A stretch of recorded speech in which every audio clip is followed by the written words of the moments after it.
ఒంటికి చలువ చేసే సగ్గుబియ్యంతో చేసిన పొంగనాలండి. ఇవైతే చాలా అంటే చాలా టేస్టీగా ఉన్నాయి. చూస్తుంటేనే నోరు ఊరిపోయేలా ఉన్నాయి. అంత టేస్టీగా ఉండే పొంగనాలు నేనైతే ఎలా చేశానో ఏంటో అనేది అయితే వీడియోలోకి వెళ్ళి చూసేద్దామా. హాయ్ ఫ్రెండ్స్, ఇవాళైతే ఒంటికి చలువ చేసే సగ్గుబియ్యంతో అయితే పొంగనాలు అయితే చేస్తున్నామండి. చాలా అంటే చాలా టేస్టీగా ఉంటాయి, అలానే ఆరోగ్యానికి కూడా చాలా మంచిది. చూడండి, అలానే 1 కప్పు బియ్యం, రేషన్ బియ్యం అయినా లావు బియ్యం అయినా ఏవైనా సరిపోతాయండి. అదే కప్పుతో 1/2 కప్పు మినప్పప్పు వేసుకోవాలి. చూడండి, 1 స్పూన్ అంతా ఈ మెంతులు వేసుకోవాలి. మొత్తం ఈ ఒక 2-3 సార్లు బాగా కడిగేసుకున్నామంటే దీంట్లో ఉండే డస్ట్ అంతా పోతుంది. నీట్గా క్లీన్గా మంచినీళ్ళు అయితే వేసి పెట్టుకోవాలి. 2-3 సార్లు అయితే ఇలా కడిగేసుకొని మంచినీళ్ళు అయితే వేసేసుకొని ఒక 5 అవర్స్ పాటు నానబెట్టుకోవాలి. 5 అవర్స్ తర్వాత అయితే మిగతా ప్రాసెస్ చూసి. సగ్గు బియ్యంతో పొంగనాలు చేసుకోవడానికి పిండి అయితే రెడీ అండి. చూసారా ఎంత బాగా పులిసిందో. నైట్ అంతా ఇలా మనం చేసి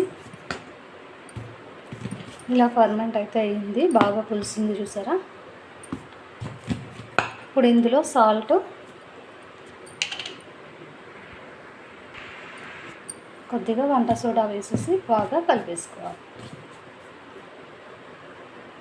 చూడండి, బ్యాటర్ అయితే ఇలా రెడీ అయిపోయింది కదా. ఇంకా ఇందులోనే కొద్దిగా ఆనియన్, పచ్చిమిర్చి మనం వేసుకునే ముందు ఒక 1/2 అవర్ ముందు అయితే కలుపుకుంటే సరిపోతుంది. ఈ ఉప్పు అంతా బాగా కలిసేటైతే కలిపేసుకోవాలి. వేసుకుని 1/2 అవర్ ముందు అయితే ఆనియన్, పచ్చిమిర్చి, క్యారెట్ ఇలా అన్నీ వేసుకొని పొంగనాలు అయితే వేసుకోవడం. చూడండి, పొంగనాల్లోకి అయితే ఇలా ఒక 2 ఆనియన్స్, ఒక 4 పచ్చిమిర్చి, ఒక క్యారెట్ అండి. క్యారెట్ వేస్తే ఆరోగ్యానికి చాలా మంచిది, కళ్ళకు చాలా మంచిదండి. చూడండి, ఇలా చిన్నగా అయితే ఆనియన్, పచ్చిమిర్చి, ఇక్కడ గ్రేటర్తో అయితే క్యారెట్ని ఇలా తురుముకున్నాను. చూడండి, పిండి అయితే ఇలా బాగా పులిసింది కదా. ఇక్కడ పొంగనాలు కూడా చాలా టేస్టీగా ఉంటాయండి. ఇక్కడైతే కొద్దిగా ఫస్ట్ వాము అంటారు కదా, వాము, అలానే జీలకర్ర, అలానే క్యారెట్ తురుము, అలానే ఆనియన్స్, పచ్చిమిర్చి మొత్తం అన్నీ ఇలా వేసుకొని మళ్ళీ ఒకసారి కలిపేసుకోవాలి. చూడండి ఎంత కలర్ఫుల్గా ఉందో. చాలా అంటే చాలా టేస్టీగా ఉంటాయండి. ఇలా చేసి పెట్టారంటే వద్దనకుండా ఇంటిల్లిపాది ఇష్టంగా తింటారు, అలానే ఆరోగ్యంగా ఉంటారు. అలానే కొద్దిగా పచ్చి కరివేపాకు, కొత్తిమీర అన్నీ వేసేసుకోవాలి. ఇలా వేసి బాగా కలిపేసుకుంటే సరిపోతుంది. ఇంకా ఇందులో అయితే చట్నీ అయితే చాలా బాగుంటుందండి. ఇంకా పల్లీ చట్నీ అయితే చేసుకోవాలి. పల్లీ చట్నీ టేస్ట్ అదిరిపోతుంది. చూసారా, మొత్తం అంతా ఇలా కలిపేసుకోవాలి. సగ్గు బియ్యంతో చేసుకునే పొంగనాల పిండి అయితే రెడీ అయిపోయిందండి. ఒక 10 నిమిషాలు అయితే రెస్ట్ ఇచ్చేద్దాం. ఈలోపు చట్నీ అయితే చేసేద్దాం. చూడండి, కొబ్బరి చట్నీకి అయితే ఇక్కడ పల్లీలు అయితే ఆల్రెడీ వేయించి తీసేసుకున్నాను. అలానే ఒక పచ్చి కొబ్బరి అయితే టేస్ట్ చాలా బాగుంటుందండి. పచ్చిమిర్చి, ఆనియన్, టమోటో ఇవైతే చిన్నగా కట్ చేసుకోవాలి. ఫస్ట్ చూడండి, ఇలా చిన్నగా అయితే కట్ చేసుకోవాలి. ఒక ప్యాన్ అయితే పెట్టుకొని కొద్దిగా ఆయిల్ అయితే వేసుకోవాలి. ఫస్ట్ కొద్దిగా వేసుకుంటే సరిపోతుంది. చూడండి, ఇవైతే మొత్తం అన్నీ వేసుకోవాలి. వేసుకొని కొద్దిగా మగ్గించుకోవాలి. ఇలా లైట్గా మగ్గాక ఇందులోనే కొత్తిమీర, కొద్దిగా పుదీనా వేసి ఒక 5 సెకండ్స్ అయితే ఇలా మగ్గనివ్వాలి. చూడండి, మొత్తం టమోటో అంతా బాగా మగ్గింది. ఇంకా స్టవ్ ఆఫ్ చేసుకొని చల్లారాక చట్నీ అయితే వేసుకోవడమే. చూడండి, ఒక మిక్సీ జార్ తీసుకొని చిన్నగా కట్ చేసుకున్న కొబ్బరి, పల్లీలు వేసి ఫస్ట్ మనం గ్రైండ్ చేసుకోవాలి. చూడండి, ఇలా మెత్తగా అయ్యాక మనం ముందే మగ్గించుకున్న ఈ టమోటా మిశ్రమాన్ని వేసుకోవాలి. తగినంత ఉప్పు, వాటర్ వేసుకొని మరి మెత్తగా అయితే చేసుకున్నామంటే పల్లీ చట్నీ అయితే రెడీ అయిపోతుందండి. ఒకసారి మీరు కూడా ఇలానే చేయండి. మీరు ఎలా చేస్తారో చిన్న కమెంట్ అయితే పెట్టండి ఫ్రెండ్స్. చూస్తున్నవారు ఒక లైక్ అయితే కొట్టండి. కొద్దిగా సాల్ట్ అలానే కొద్దిగా వాటర్ వేసేసి మెత్తగా గ్రైండ్ చేసుకోవాలి. చూడండి ఇలా మెత్తగా అయితే గ్రైండ్ చేసుకోవాలి. ఒక బౌల్లో అయితే వేసేసుకుందాం.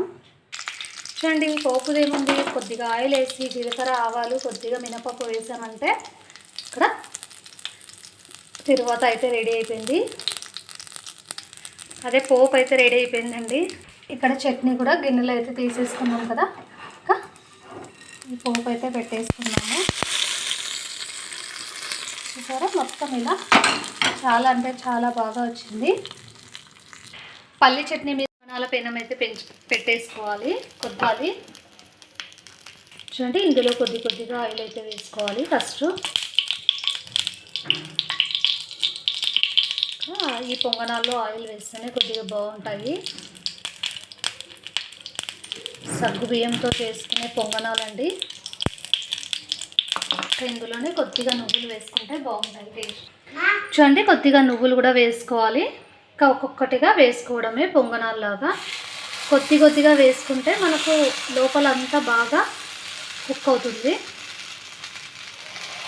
తీసుకోవడానికి కూడా ఈజీగా ఉంటుందండి. ఇలా మిగతావన్నీ వేసేసుకోవాలి. చూడండి ఇలా మొత్తం అన్నీ వేసుకొని ఒక 5 మినిట్స్కి వేడిగా పొంగనాలు అయితే రెడీ. చూడండి ఇలా అన్నీ అయితే పెట్టేసుకొని ఒక 5 మినిట్స్ అయితే రెస్ట్ ఇవ్వాలి. చూడండి ఒకసారి వెనక్కి కూడా తిప్పేసుకోవాలి కదా. చూసారా చాలా బాగా పొంగాయి. చూసారా ఫ్రెండ్స్ టేస్టీగా ఉండే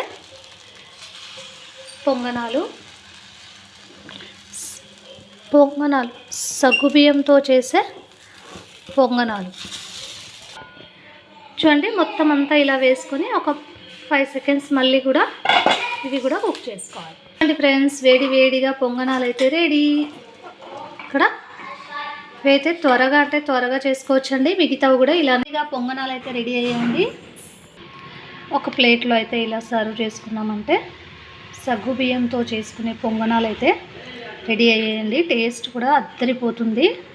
ఒకటి తినేవాళ్ళు ఒక వాయి లాగిచ్చిస్తారు. అంత టేస్టీగా ఉండే పొంగనాలు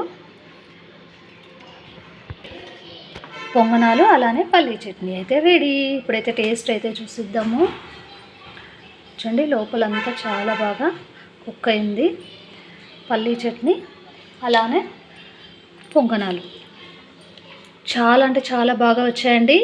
ఈ వీడియో కనుక మీకు నచ్చినట్టయితే లైక్ చేయండి, షేర్ చేయండి, సబ్స్క్రైబ్ చేసుకోండి, పక్కన బెల్ ఐకాన్ నొక్కండి. మేము చేసే ప్రతి రెసిపీ అండ్ బ్లాగ్ మీకే ముందుగా నోటిఫికేషన్స్ అయితే వస్తాయండి. మరిన్ని వీడియోస్తో మీ ముందుకు వచ్చేద్దాం. Bye friends, thanks for watching.